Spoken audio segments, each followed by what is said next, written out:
Welcome. We're going to talk today about picture books and graphic novels. This first one will explain how and why they work and why I think they're a good idea to use in the classroom. And then the second one will be a video of me showing you many different books and the types of classes that you could use them for. In that part, I won't necessarily go into a lot of detail about the books, but just give you the names, mainly because I have a lot and it would take a really long time.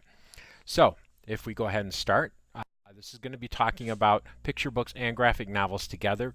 So the first part we'll talk about picture books and then we'll move into graphic novels, even though there is a lot of overlap. One of the things to keep in mind is that, especially with picture books, kids love to be read to. And they'll throw up a fit, and I've used them in secondary classrooms in high school before, and they'll all roll their eyes and say, "Oh, we're too old for this," but they also greatly enjoy it. They just won't usually show you that.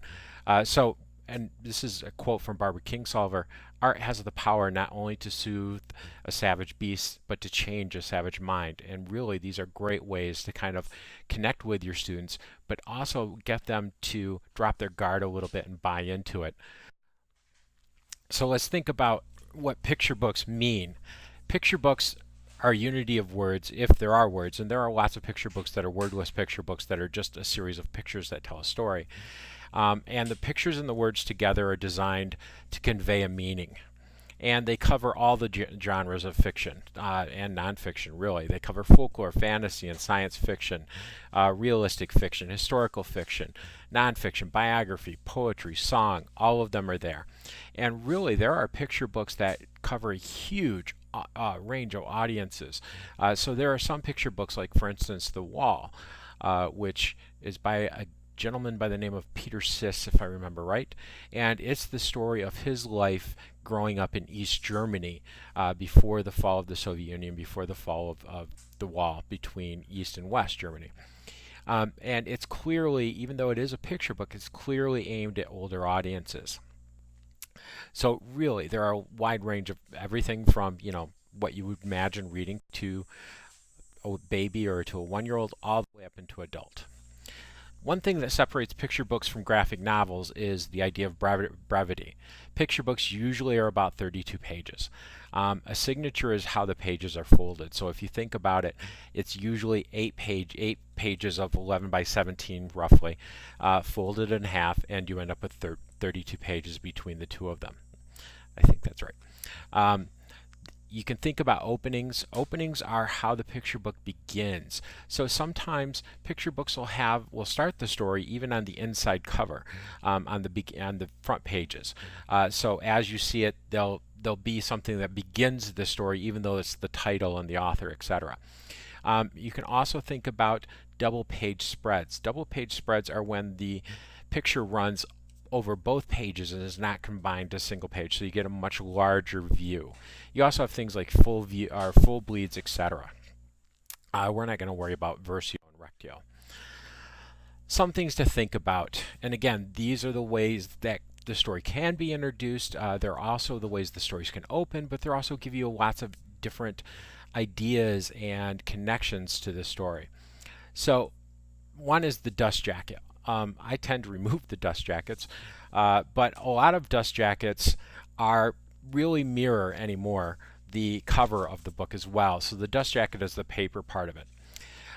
The case, if it does have a case, is there, but the end pages and end papers are the inside part of it. They're what's usually pasted down to the cover and to it usually acts as like the first page. The flyleafs are pages in between that might tell you, like, for instance, the title, give you copyright information, dedication pages, author notes, etc. So these, again, are great ways to kind of introduce and take a look at a picture book because you'll get a great idea of how and what they are. These are just design elements. You can read these if you want, or look at these. You have the half title pages, which again is just a half page that has the title in it, and it might have other information at the bottom. The title page in a lot of picture books is, gives you some background about it, but usually in general it gives like an illustration, who it's illustrated by, the publisher, the writer, and the name of the story. There may be a dedication page. Front matter, again, is the stuff at the beginning of the book, as well as publishing information. Trust the picture book itself to be its own best introduction. And I think this is a great way to kind of think about it. So you really kind of, if you're going to use these, maybe explore the front and, explore how the picture book itself is set up, how the cover is set up, what kind of things do you think the story is going to be about. And these are great pre-reading strategies to talk to your students about, because again, there is something that they can not only use for picture books, but they can also use in their normal reading as well. So going ahead and skimming or looking at how the chapter is set up, how something, what something looks like, taking a look at the illustrations before you read a chapter, take a look at the examples, and really kind of get an idea of what it is you're going to read. So that way you kind of start thinking about what it is you're going to need to look for, how you're going to, incorporate or approach the material. So again, looking at a picture book that way is, again, a great way to reinforce that strategy, that pre-reading strategy. There are a couple of different types of picture books. So if it's a wordless picture book, it's a story that's told by the words. Or if it's a wordless picture book, there are no words, but the story is told clearly through the pictures. And the pictures are really important. You have to spend a lot of time on them as well in order to get what's going on. In some cases, though, the words in the pictures are really symbiotic. They tell the same story. So the pictures are really there more for illustrative purposes than anything else. In other words, the words tell the story. You could really tell the story with just the words, and the pictures are there just to add to it. You have other picture books where the words are very, very slim, and it's really the main story is told through the pictures, and you really have to pay attention to what's going on in the illustrations, because that's the only way you're going to truly understand the story in total depth. So for instance, you can think about books like Yo Yes, which won the Caldecott Award, which is the award given annually for the best American picture book every year, which is why it's called annual. Then you have the other part where the picture books and where the words and the illustrations tell a greater story together than they tell separately. So they're really additive to each other. In other words, you get a much more complex, a much more deeper story by combining what you see in the pictures. The pictures extend the story, and the words extend the story. You get a really much richer and deeper understanding of what's going on in the picture book by paying attention to both. You can't just ignore one or the other. Words indicate in a lot of ways what to pay attention to, how to interpret it, although the pictures themselves can, you have to pay attention to if the pictures are contradicting or setting up an opposite view to what we get from the words, then you have to think about, why is it that the author has went against the text, or what is the author trying to say by doing that. The words can also be placed in lots of different ways.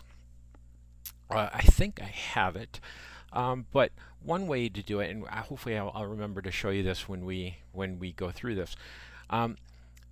The text, the way it's written, can also tell you a lot of different things as well.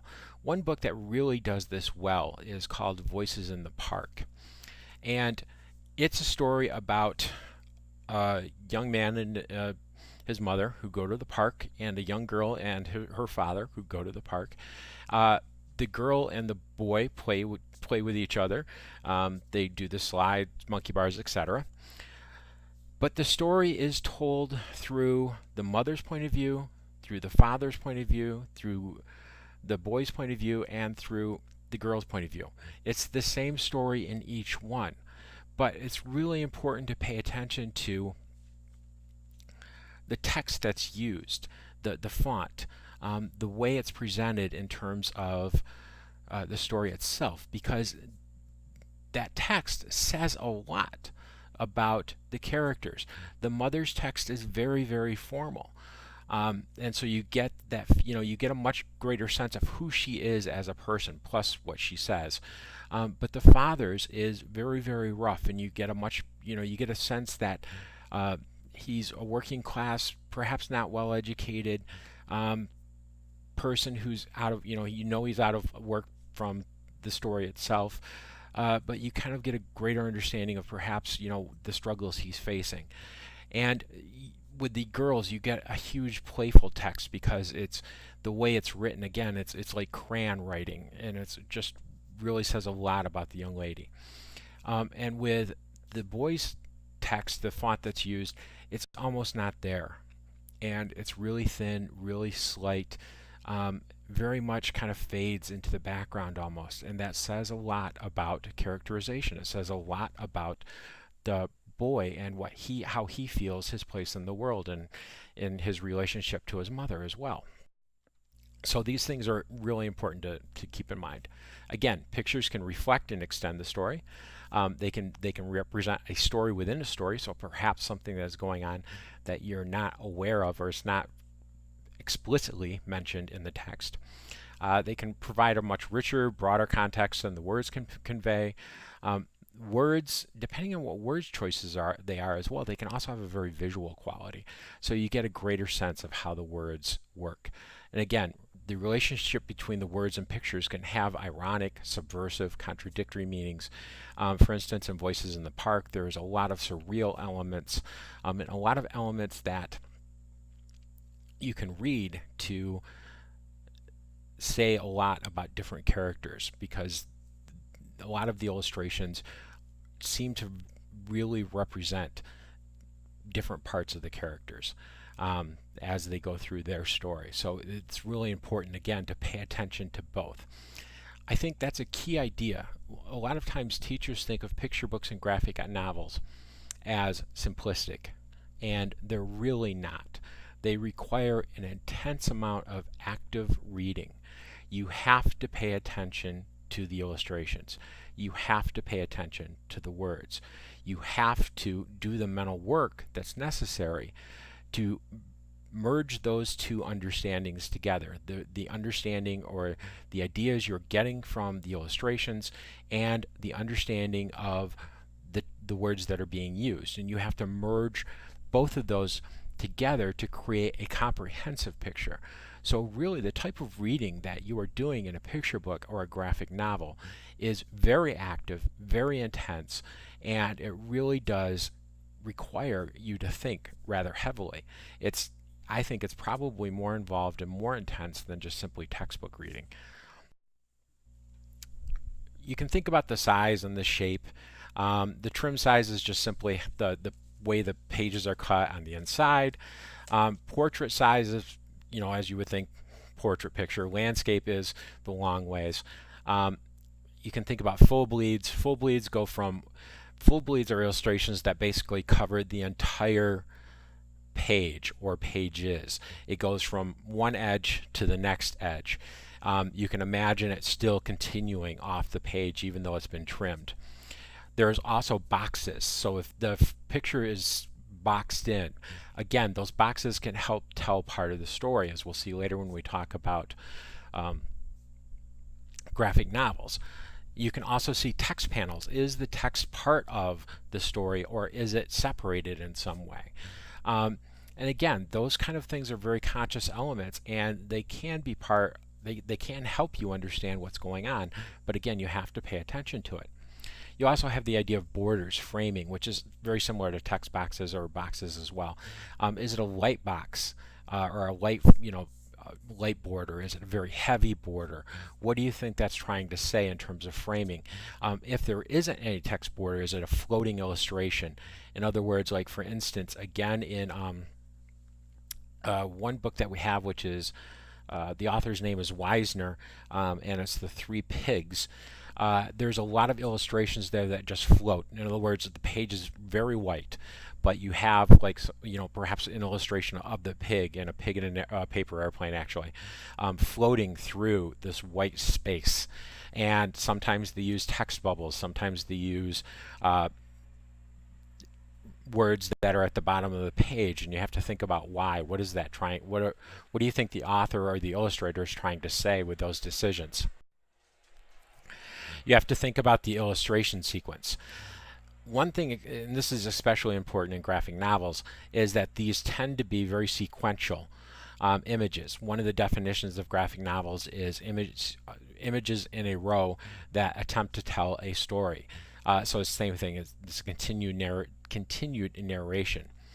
You have to think about the relationship, and again, this is why I think picture books and graphic novels are very complex in terms of the reading.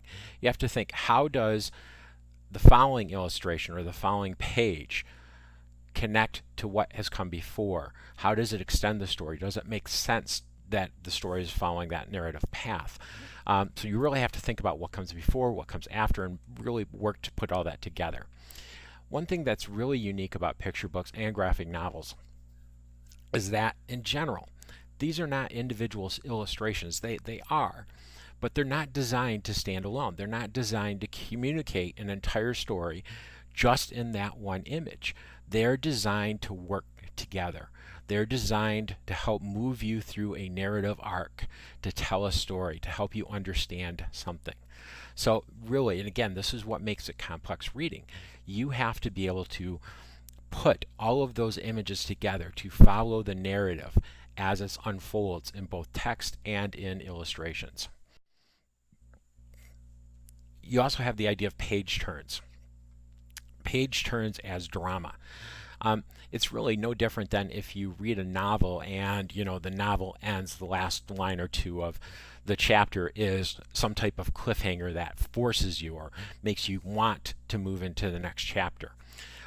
That's what happens in picture books as well. So there's a tension that exists. You want to know what comes next, and you want to turn the page and follow along with the story and continue on. You also can have very much changes in perspective and changes in point of view. Again, Voices in the Park does that really well. So if you're going to talk about, I think, point of view in terms of writing as an English teacher, that's a great picture book to use and to talk about how the story's perspective changes, how their view of what happens changes. None of the four stories are wrong.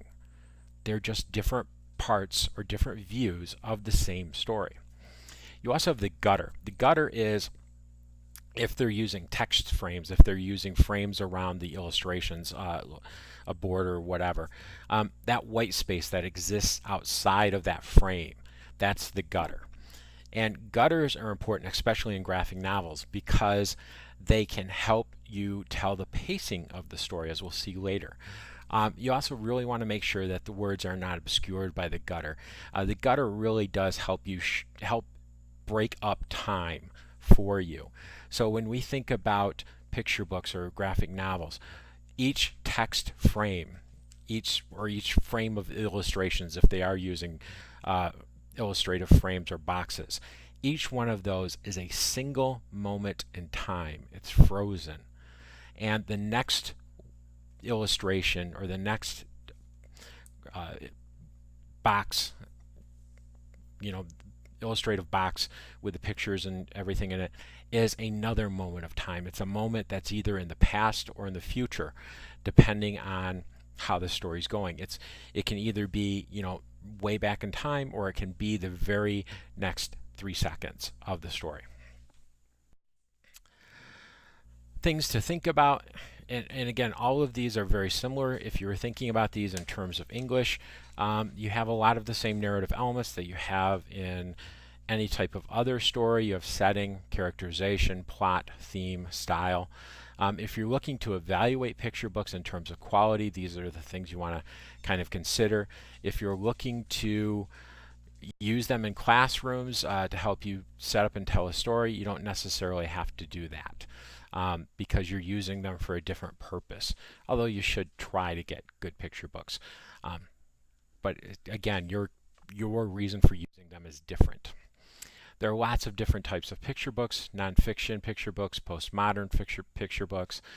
There's older picture books for older readers, spare text, wordless, etc. Graphic novels, you might be able to argue, are a picture book as well. So there's lots of different ones out there that you can see. Postmodern picture books, for instance, The Three Pigs is very much a postmodern picture book. And one of the reasons why it is because it breaks that fourth wall. It breaks that separation of story and reader, because it acknowledges that there is a reader there and that somebody is watching them do what they do. And so it kind of brings you into the story as well. And that's very much a postmodern ideal. So if we take a look at graphic novels and comic books,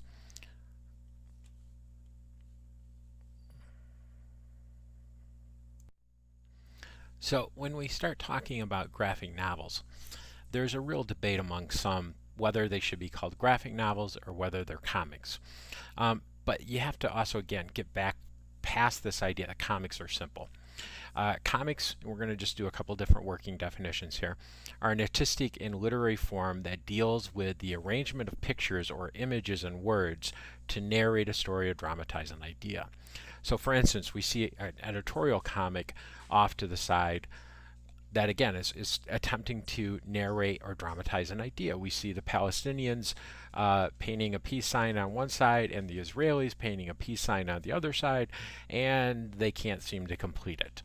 And again, it says something about what's going on in that particular part of the world. But they can also be more complex. We have to think about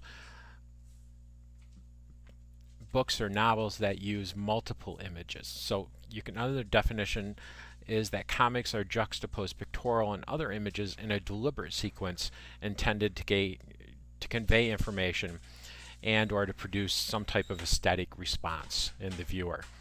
And this is an illustration from Craig Thompson's Blankets, which is another really great graphic novel as well.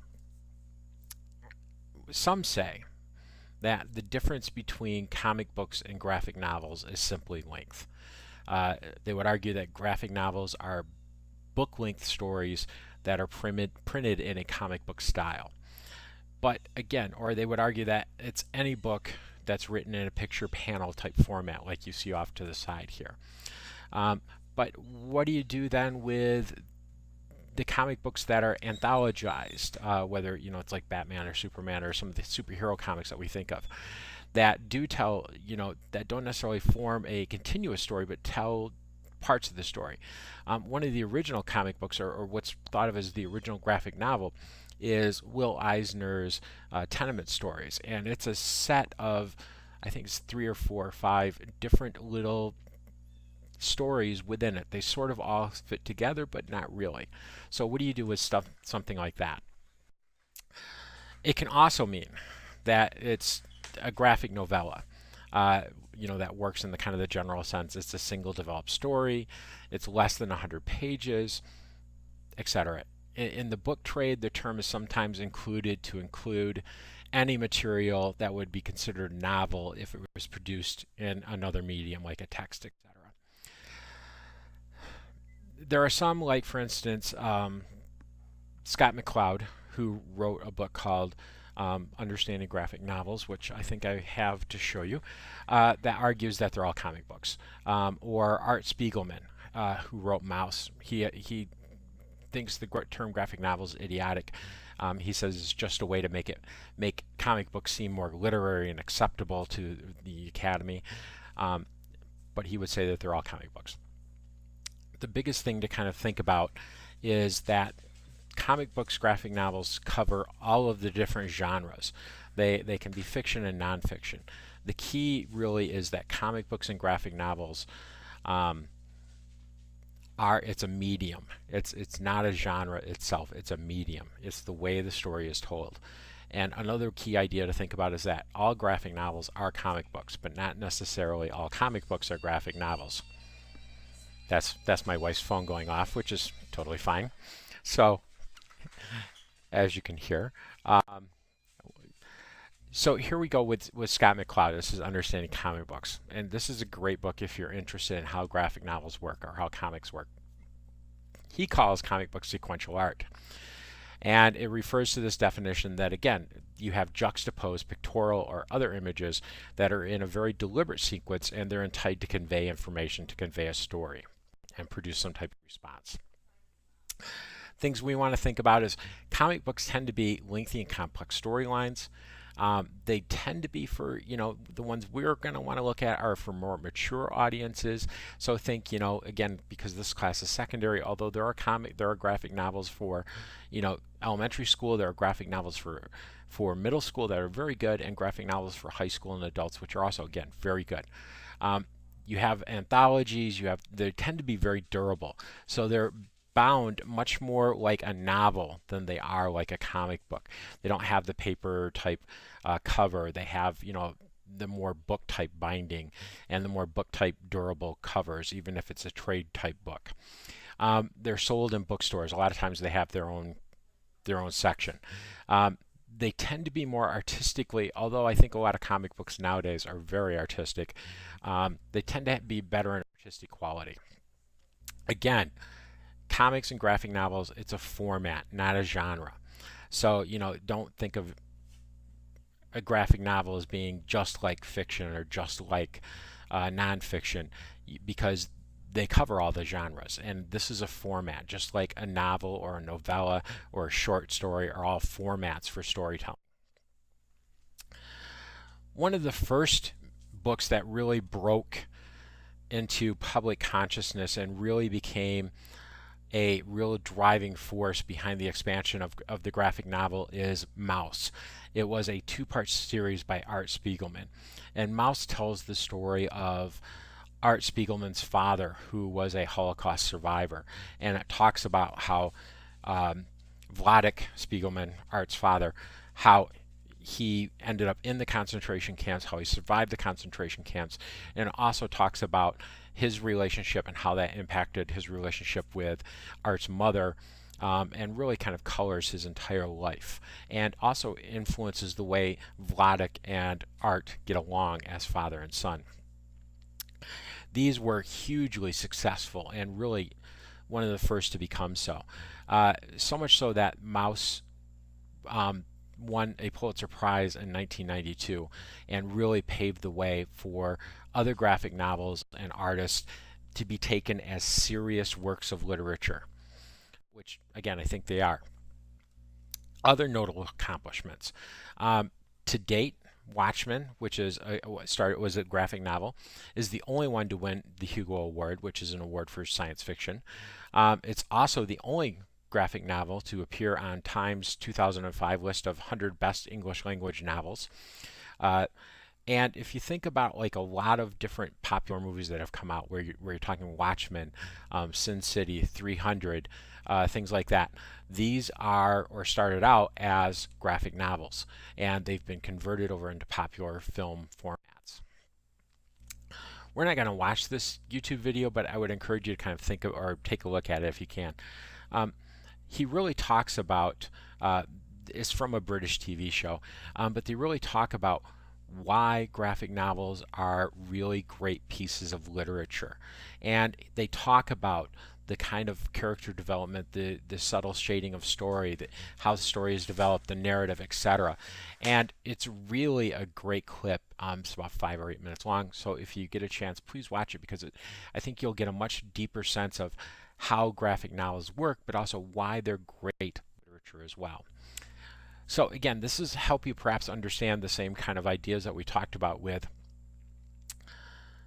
picture books, but these are work for graphic novels.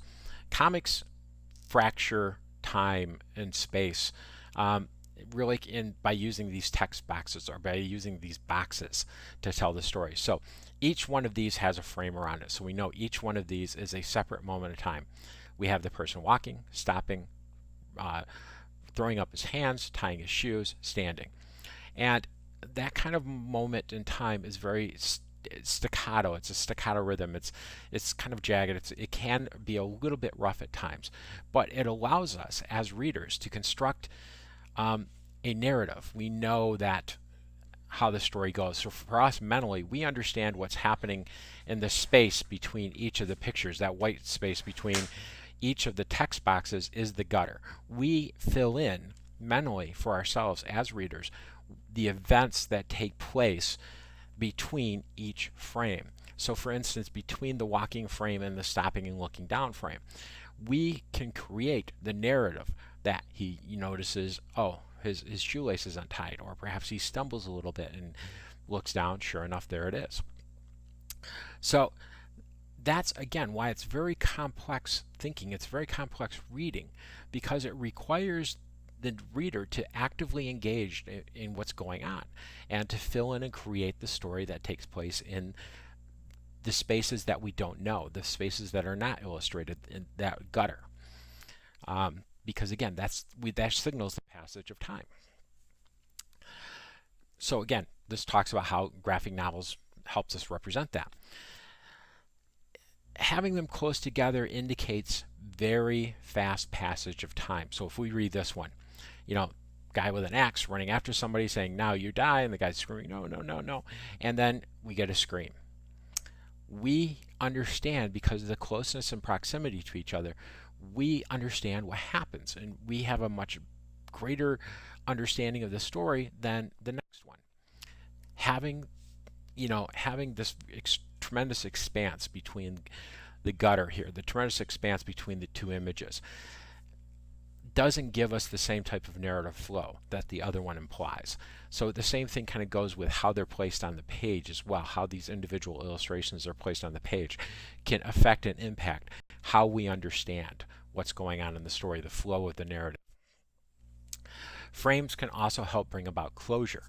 And closure is, again, what happens between the panels. It helps us understand, as the audience, what is going on. That we're talking two different stories here. So for instance, if we were to invert these two and take the picture that's at the bottom and put it on the top, it's a much different narrative, and we're not quite sure what's going on. Where this one, they're making out, we can imagine them falling into bed, and whatever comes after that. The closure is definitely kind of very distinct quality of sequential art. It allows us to fill in the blanks.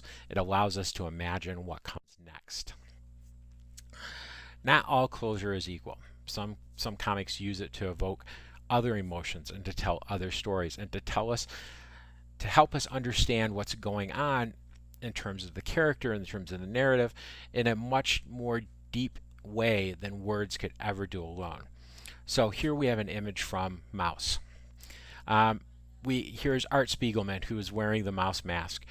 So the story takes place. It's the mice are the Jews, cats are the Germans.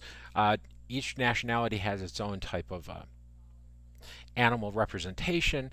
But here we have Art collapsed on his drawing bench, talking about the success that Maus has had. And he talked, at least 15 foreign editions are coming out. I've gotten 4 serious offers to turn it into a TV or a special or a movie. My mother killed herself. She didn't even know. I've been feeling depressed. And you get the sense that he feels a tremendous amount of guilt because his success is based on the suffering and murder of the Holocaust, what came, his father's history, his people's history. And here we have this other off-stage calling, all right, Mr. Spiegelman, we're ready to shoot. And so you get this feeling that even though he's feeling this way, he's still doing interviews to promote the book and to continue his success. And so we really get kind of a much greater sense of the conflict that he's feeling as part of this. The conflict he feels about the success and how it came and why it's there and why it came about and how and why he got interested in wanting to tell this story anyways. Graphic novels also help us to kind of understand when we're thinking in terms of memoir, not fiction, that not everything is necessarily true, that some of this is memory. And for when you're reading nonfiction or when you're reading memoir, autobiography, sometimes it's hard to tell whether or not what they're saying is true and what they're saying is perhaps not true, but what they remember. It's how they remember it. This is an illustration from Blankets by Craig Thompson. And again, here he's talking about how some of the best times he remembers with his brother is drawing, and how the images came alive and really helped them kind of, connect to each other and fill up this world. And the way the picture's drawn, we get a clear understanding that this is imagination, that this is part of his memory, and it's not necessarily true. Graphic novels also help communicate things that are really next to impossible to communicate in written prose. And in a lot of ways, that's things in terms of spacing and time, etc. So here we have, these are maps from Alice Bechel's Fun Home. And, getting an idea of, like, she can say, my father grew up and died in a very small town. But when we get the idea with the first map, a mile and a half, and he's buried there. This is where he's killed, and he's killed by getting hit by a car. This is where she grew up, and and this is where he was born. And it's just incredible to kind of get that idea of, wow, he really lived in a very close world, and even though he did travel, this is the core of his life. And you also get the idea of why she feels so smothered, or why perhaps her father felt so smothered by his family. When you look at the next one, where it's showing, here's where people lived. Here's our house. His sister, literally down the road. Their two kids, literally right there. His mother, it's just amazing how tight this family is in terms of just being on top of each other, and how you can really understand that nobody had a lot of privacy. Graphic novels can also say very subtle things about characterization that would be hard, again, to say in text. So here, again, this is a picture from Fun Home. She's talking about this very complex relationship she had with her father, and how they didn't quite get along, and how he had secrets. So she begins, my father seemed morally suspect long before I knew he actually had a dark secret. And we see him kind of putting on a bronzing stick, tanning himself to make himself look more presentable or attractive at church. And again, we can get these communications, and these are, again, other ways that they show emotion without being overly sentimental. So on the left-hand side, we have a page from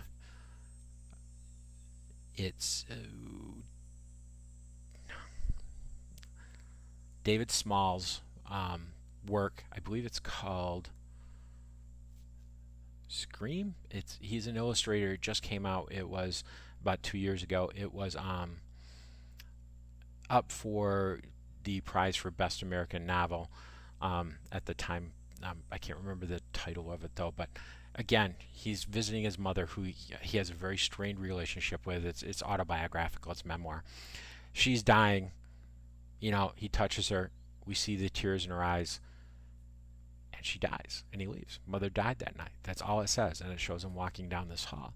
It's not over sentimental. It's not overly sentimental, but we get the power of the emotion. Same thing goes with the next page, which is from Satrapi's, I think I'm saying that right, Persepolis. And we see her, she's leaving to go to France, and her parents are stuck in Iran. The revolution has already happened. They've managed to help get her out to go to school, and she really kind of has this idea that she won't be back, and they know that she probably won't ever be able to come back home again. And so we see this, I couldn't just go. I turned around to see them one last time. And we see what's happened with the mother. She's passed out. The father's carrying her. It would have been better to just go. And again, not overly sentimental, but we get a very powerful sense there.